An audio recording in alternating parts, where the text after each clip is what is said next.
Lorkhan, aussi appelé Shor, Lorkhaj, Shezarr et Sep, est responsable de l'existence de Nirn.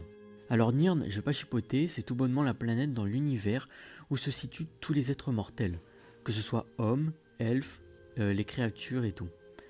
Et le rapport entre Nirn et Lorkhan, c'est que ce dernier a donné sa vie pour créer Nirn.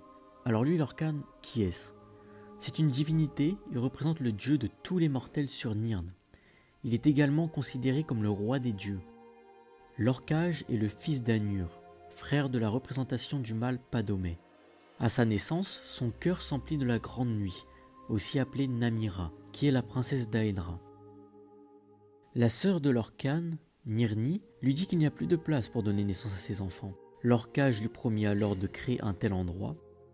Vous l'aurez tout bonnement deviné, c'est bien la planète Nirn, où il emprisonnera ses frères et ses sœurs. Cette trahison ne sera pas sans conséquence, puisque ceux qui ont pu s'échapper lui ont arraché le cœur.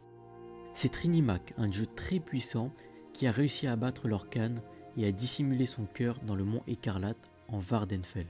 Son corps aurait été jeté en direction des lunes, devenant ainsi la lune morte, que seuls les Khajiits peuvent voir. Les deux lunes de Nirn seraient d'après les légendes les deux moitiés de son corps. Comment est-il vu par la population, ce bon vieux Lorkhaj?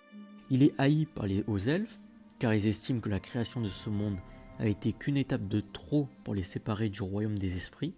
A contrario, la plupart des humains le vénèrent, car dans toutes les légendes, Lorkhaj est représenté comme l'ennemi des hauts elfes, ce qui en fait donc un héros pour eux.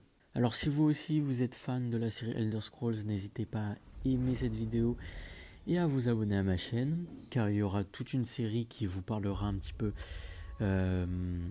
de cet univers en lui-même, parlant des dieux, des races, des régions et tout. Donc restez informés en vous abonnant et en activant la petite cloche. Sur ce, si je me suis trompé à des endroits, n'hésitez pas à me contredire dans l'espace commentaire. Et pourquoi pas rajouter des choses concernant Lorkhaj. Et moi je vous dis à bientôt pour une prochaine vidéo. Allez, ciao tout le monde.